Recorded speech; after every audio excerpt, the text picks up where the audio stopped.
Con el tema de la independencia militar de Europa respecto de Estados Unidos, Europa está ante una oportunidad de oro, ante la oportunidad de dejar de ser unos eternos adolescentes y por fin llegar a la edad adulta. Digamos que va a haber dos tipos de países en Europa, aquellos que den el salto hacia esa otra etapa en su historia y aquellos, como España, que decidan seguir siendo el adolescente malcriado. Aquí tenemos una diferencia clara entre el líder serio de un país serio, como es el caso de Finlandia, y un bufón de una república bananera, como es el caso de nuestra querida España. Estaban en Finlandia y le dice el primer ministro a Pedro Sánchez que ellos van a invertir más en armamento, pero que claro, ese dinero tiene que salir de algún lado. Tienen que hacerse recortes. Esto le dijeron en la cara a Pedrito Sánchez.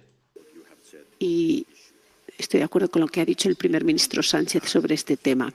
En Finlandia, dada la agresión de Rusia en Ucrania, nos hemos enfrentado a retos importantes en la economía pública del país.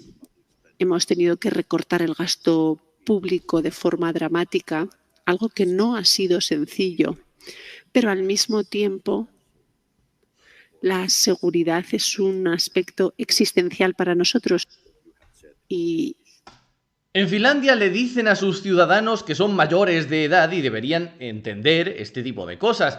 A ver, hemos estado durante un tiempo beneficiándonos de estar bajo el paraguas de los Estados Unidos, pero resulta que ahora en Estados Unidos nos odian, sobre todo el vicepresidente, J.D. Vance. Así que nuestra soberanía ya no puede depender por la cuenta que nos trae de Estados Unidos. Vamos a tener que empezar a invertir más para estar preparados en el futuro. Y claro, como vamos a destinar más dinero a defensa, vamos a recortar en otros gastos.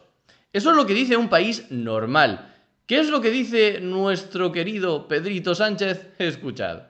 Quiero, una vez más, que nuestros ciudadanos tengan claro que mientras este gobierno siga en pie y yo continúe siendo presidente del gobierno, este esfuerzo adicional de seguridad no se hará en detrimento de nuestro estado del bienestar. Al contrario. Al contrario, dice. Al contrario, vamos a invertir más en armas y más en hospitales, más en chiringuitos feministas y mucho más en todo, porque aquí nos sobra la pasta. El español que se siga creyendo a Pedro Sánchez en 2025 o quiere ser engañado o es más tonto que un cerrojo. Mirad, esta es la gráfica de la evolución de la deuda pública de España, tanto en millones como en porcentaje del PIB.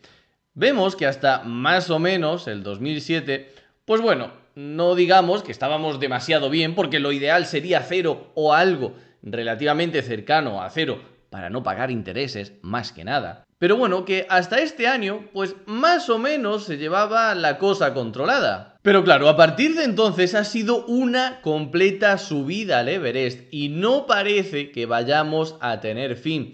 De verdad, si eres español y estás viendo esta gráfica y no estás terriblemente acojonado, algo raro está pasando en tu mente. Y si eres político y estás viendo esto y sigues defendiendo que tenemos que gastar más de lo que ingresamos, o eres más tonto que un cerrojo, o no te importa para nada tu país. Y como siempre, quien hace los datos hace la trampa, porque esta es la gráfica que no para de crecer y va a seguir creciendo año tras año, que los políticos no te suelen comentar. En cambio, ¿cuál te suelen comentar ellos?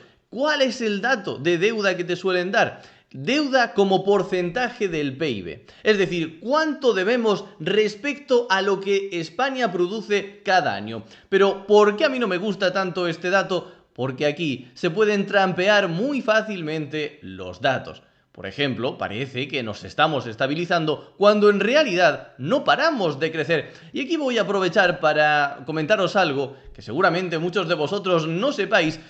Bueno, y yo preferiría olvidar. Resulta que en el año 2014, nuestros queridos estadistas hicieron un cambio en la forma de contabilizar el PIB de España. Resulta que a partir de este año decidieron incorporar a la producción nacional española el tema de las sustancias, de determinadas sustancias, como veis aquí, y el tema de las, bueno, señoritas de la calle. Sí, como lo estáis escuchando, a partir de ese año tenemos 47.000 millones más, bueno, y esto habrá subido seguramente con el paso de los años, sin que España realmente esté produciendo más. De hecho, si nos vamos a la gráfica, esto ocurrió en el año 2014. La deuda estaba subiendo, ¿y cuándo empieza a frenarse? Aquí, justo en este punto. Casualidades de la vida, o no, la deuda en porcentaje del PIB empieza a controlarse un poco a partir del momento en el que se empieza a contabilizar también en el PIB estas dos actividades. Lo que nos lleva a noticias tan maravillosas como esta. El INE reconoce que las sustancias y las tal contribuyeron a revisar al alza el PIB del año 2021. Pero vamos a ver cuáles son los principales gastos del Estado español a día de hoy. El primero es, como no, pensiones. Sí, algún día tendremos que aceptar, aunque hoy en día está mal visto señalar estas cosas, aunque cada vez menos, gracias al trabajo de Wall Street Wolverine, pero el problema principal de los presupuestos en España son las pensiones. Más de 190.000 millones cada año, lo que supone alrededor de un 39% de todo lo que se gasta el Estado. Obviamente, si el 40% de lo que nos gastamos ya va a pensiones, no vamos a cuadrar las cuentas simplemente quitando 4 chiringuitos, aunque en lo que sí que estoy de acuerdo es en que hay que seguir señalando a estos chiringuitos, primero porque son inútiles y en este caso no perjudicas a nadie, y segundo porque es la mejor forma de cambiar la mentalidad de los españoles y hacerles entender que no puede ser que cada año gastemos más de lo que ingresamos. En segundo lugar, transferencias a otras administraciones públicas, que es algo menos de un 14%, y aquí incluimos obviamente sanidad, educación y servicios sociales. En tercer lugar, deuda pública, que yo aquí es donde pongo la mayor parte del foco en mis análisis, porque esto me parece mucho más fácil de solucionar, muchísimo más simple que el tema de las pensiones. Sí, obviamente no estamos hablando de la misma cantidad, pero es una cantidad importante, la tercera partida, mayor partida de gasto. Y aquí no estás perjudicando a nadie.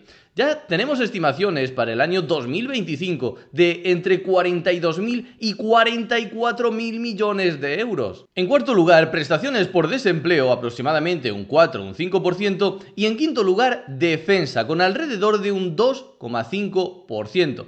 Recordad, esto no es en porcentaje de PIB, sino del gasto total. Pero es que además, en países como España tenemos otro problemón con el gasto en defensa. Y es que cuando uno habla de que no, nos gastamos 10.000, 12.000, 15.000 millones de euros en defensa, bueno, vamos a poder comprar una cantidad de aviones, tanques y barcos ingente. ¿No? Pues va a ser que no. Porque el 52-55% del total de todo lo que nos gastamos en defensa va a sueldos de militares. Y de todo ese gasto total que va a defensa, apenas un 26% va a programas especiales de armamento. El otro va a gastos operativos, un 15%, y a misiones internacionales cerca de un 9%. Pero como estamos viendo, la mayor parte del dinero que se gasta hoy en día en defensa va a sueldos de militares actuales o que ya estén retirados y cobrando la pensión. Una situación que obviamente no pasa en otros ejércitos como por ejemplo el ruso o el chino. Pero no importa, nada de este análisis importa, porque tranquilos, nos dice Pedrito que vamos a poder seguir gastando muchísimo más en defensa, pero sin recortar en absolutamente nada. Es decir, a ver, no hay que ser demasiado inteligente. Si ya tenemos déficit, si ya cada año gastamos más de lo que ingresamos y vamos a aumentar todavía más el gasto sin aumentar los ingresos, eso va a hacer que nuestra deuda aumente mucho más, lo que va a hacer que los intereses que pagamos por esa deuda van a aumentar también y al año siguiente vamos a tener que pagar más intereses, lo que va a aumentar más la deuda, etcétera, etcétera. Pero no. Hay millones de españoles que escuchan a Pedrito dar este discurso, es decir, les dice que llueve mientras les mea en la cara y ellos aplaudiendo. Muchas gracias por ver el vídeo, darle a like y suscribirte para apoyar este pequeño proyecto. Como siempre, nos vemos en el próximo vídeo.